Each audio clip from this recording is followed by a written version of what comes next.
আসসালামু আলাইকুম প্রিয় দর্শক সকলকে স্বাগত জানিয়ে দিব অভিবাসীদের অনেকগুলো তথ্য ইনফরমেশন এই ভিডিওর মাধ্যমে নিজে জানুন, অন্য প্রবাসী ভাই বোনকে তথ্যগুলো জানান, শেয়ার করে দিন। চ্যানেলটি সাবস্ক্রাইব করে ফেসবুক পেজটি লাইক ফলো করে যুক্ত থাকলে প্রতিদিনের আপডেট ইনফরমেশন প্রতিদিনই জানতে পারবেন।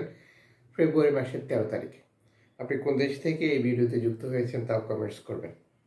অভিবাসী তথ্য ইনফরমেশনগুলো এখন বাংলাদেশের বেশিরভাগ মানুষই জানে, যার কারণ হচ্ছে যে অনেকেরই আপনজন পরিচিত ব্যক্তি এলাকার লোক নানাভাবে নির্যাতন, অত্যাচার বা মৃত্যুর মুখোমুখি হয়েছে অবৈধভাবে ইউরোপে যাওয়ার জন্য। আর এই চেষ্টা ধারাবাহিকভাবে বাকি বাংলাদেশিদের মধ্যে অব্যাহত রয়েছে।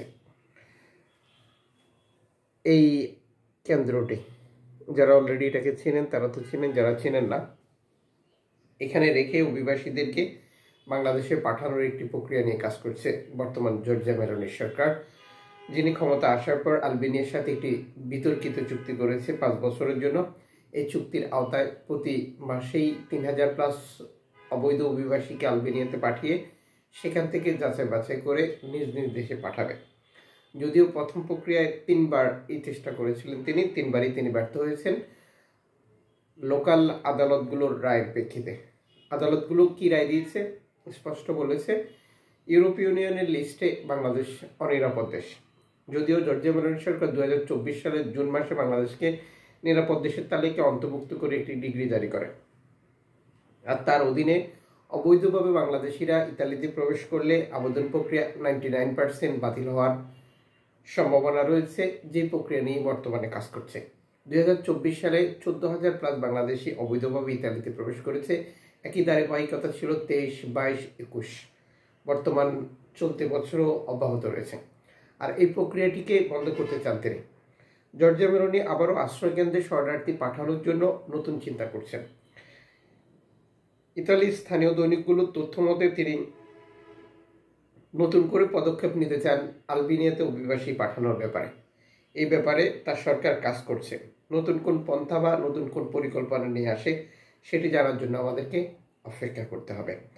এদিকে অ্যালামফোন রেডিও টেকনোলজি সর্বশেষ এক্স হ্যান্ডেলে দেওয়া বার্তায় নিশ্চিত করেছে লিবিয়া থেকে ছেড়ে আসা একটি বিপদগ্রস্ত নৌকার তথ্য দিয়েছিল তারা। অভিবাসী বোঝায় এই নৌকাটিতে 85 জন শরণার্থী ছিল বলে তারা একটি তথ্য দেয়। সর্বশেষ অ্যালামফোন রেডিও টেকনোলজি যেহেতু ইতালি উপকূলে নৌকাটি বিপদে পড়েছে, ল্যাম্পুদোসা হটস্পটের কাছে তথ্য দিয়ে নৌকাটিকে উদ্ধারের সহযোগিতা করে। অ্যালামফোন এই বার্তা নিশ্চিত করেছে নৌকাটিতে অভিবাসী ছিল 94 জন, 85 নয়, যেটা ভুল তথ্য ছিল। আলহামদুলিল্লাহ, পরিশেষে অভিবাসীদেরকে ল্যাম্পুদোসা হটস্পট কর্তৃপক্ষ উদ্ধার করেছে এবং সবাই ভালো রয়েছে।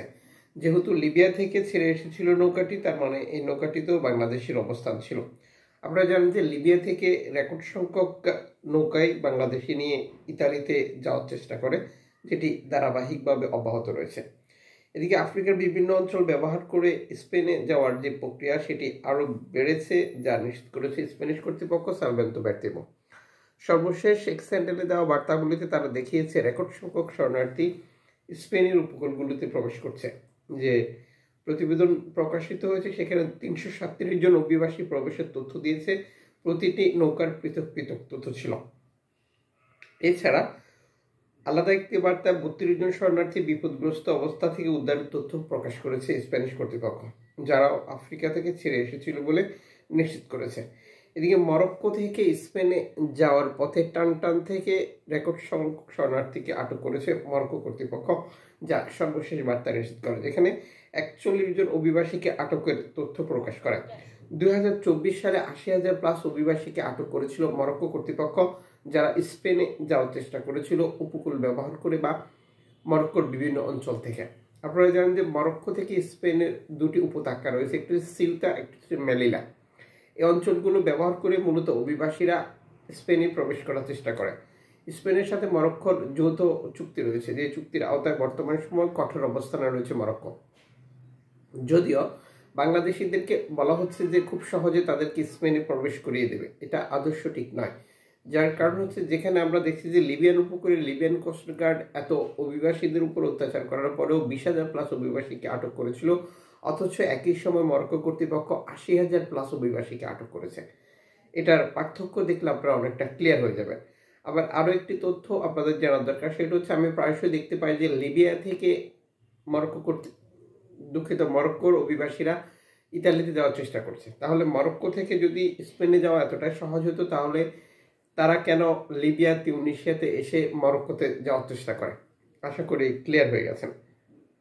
আপনারা অবগত রয়েছেন যে জর্জিয়া মেলোনি সরকার এবং তার দুজন ব্যক্তির বিরুদ্ধে আদালতে মামলা করেছে, যেটা নিয়ে কাজ করছে তারা। একটি ভিডিও ফুটেজ সামাজিক যোগাযোগ মাধ্যমে ভাইরাল হয়েছে, যেখানে উঠে এসেছে লিবিয়ান কর্তৃপক্ষের এই নির্যাতনের চিত্র, যেখানে তারা বলছে যে যে ব্যক্তিকে বর্তমান প্রধানমন্ত্রী যোগসাজে সে পাঠিয়ে দিয়েছে, সে সত্যি সত্যি মানবাধিকারের সাথে যুক্ত এবং তার বিরুদ্ধে বহু অভিযোগ রয়েছে এবং তাকে বিচারের আওতায় আনা হবে। যেহেতু বর্তমান প্রধানমন্ত্রী এবং তার মন্ত্রী এবং একজন আইনজীবী সহযোগিতা করেছে, তাদেরকেও এটার আওতায় নিয়ে আসা হবে। ইউরোপীয় আদালতে মামলা হয়েছে, ইতালির আদালতেও মামলা হয়েছে। এখন দেখার বিষয় হচ্ছে পরবর্তীতে এটি কোথায় যায় বা আইনি প্রক্রিয়াগুলো কিভাবে সম্পূর্ণ হয়। যদিও এরই মধ্যে জর্জিয়া মেলোনির বিরুদ্ধে আইনি প্রক্রিয়াতে বাধা দেওয়া বা বিভিন্ন তথ্য ইনফরমেশন নিয়ে কারসাজি দুর্নীতি করা, যেটি নানাভাবে প্রচারিত হচ্ছে। এদিকে এ সকল পরিস্থিতিতে ইতালি লিবিয়া থেকে বৈধভাবে, যেটি বিমানে করে 139 জন অভিবাসীকে ইতালিতে নিয়ে গেছে, যা মানবিক করিডোর হিসেবে বিবেচিত। আপনারা জানেন যে লিবিয়ার সাথে ইতালির তথাকথিত চুক্তি রয়েছে, যে চুক্তির ফলাফল প্রতিদিনই নৌকা আটক, শরণার্থী মৃত্যু, নৌকা ডুবি সহ আরও বহু ঘটনা। আবার এদিকে মানবিক দিক বিবেচনা করেও তারা এই অভিবাসীদেরকে লিবিয়া থেকে ইতালিতে নিয়ে গেছে, যেটি চুক্তি অনুযায়ী, যা দুঃখজনক। এদিকে চলতি বছরও বিভিন্ন উপকূল বা বিভিন্ন অবস্থাতে শরণার্থী নৌকাডুবি মৃত্যু, যেটি ধারাবাহিকভাবে অব্যাহত রয়েছে, যা নিশ্চিত করেছে এনজিও সংস্থাগুলো। এনজিও সংস্থার তথ্য মতে লিবিয়ান উপকূলে 2919 জন শরণার্থীকে জোর করে আটক করেছে লিবিয়ান কোস্টগার্ড। 438 জন অভিবাসী উদ্ধার হয়েছে বিপদগ্রস্ত অবস্থা থেকে। 117 জন যেটা মৃত্যু বা নিখোঁজের তালিকায় যুক্ত হয়েছে। 93 জনের ব্যাপারে কোনো তথ্য নাই, যেটা সাধারণ মানুষের দেওয়া তথ্য ইনফরমেশন অনুযায়ী এই প্রক্রিয়া বা এই পর্যালোচনাগুলি প্রকাশিত হয়েছে এনজিও সংস্থা। এই পরিস্থিতিতে যারা লিবিয়া থেকে ইতালিতে যাওয়ার স্বপ্ন দেখছেন তিউনিসিয়া থেকে, তাদেরকে অবশ্যই বলবো আরও সতর্ক, আরও সচেতন হওয়ার জন্য। বাংলাদেশের প্রিন্ট এবং ইলেকট্রনিক্স মিডিয়ায় একটি পিকচার ভাইরাল হয়েছে, যেখানে দেখা যায় দুজন বাংলাদেশি যুবক দীর্ঘদিন লিবিয়ার আটক কেন্দ্রের নির্যাতনের ফলাফল, তাদের আগের যে ছবি আর বাস্তব ছবির সাথে কোনো মিল নেই, অসুস্থ হয়ে গেছে। অথচ পরিবারের পক্ষ থেকে 25 থেকে 30 লক্ষ টাকা পর্যন্ত তাদেরকে মুক্তিপণ দিতে হয়েছে এই লোকদেরকে ছাড়ানোর জন্য। নির্যাতনের ভয়াবহ চিত্র। আর এ সকল পরিস্থিতি বিবেচনায় আপনারা সিদ্ধান্ত নেবেন অবৈধভাবে ইউরোপে বা ইতালিতে যাওয়ার ব্যাপারে। দেখা হচ্ছে আগামীকাল নতুন ভিডিওতে, সে পর্যন্ত শুভকামনা।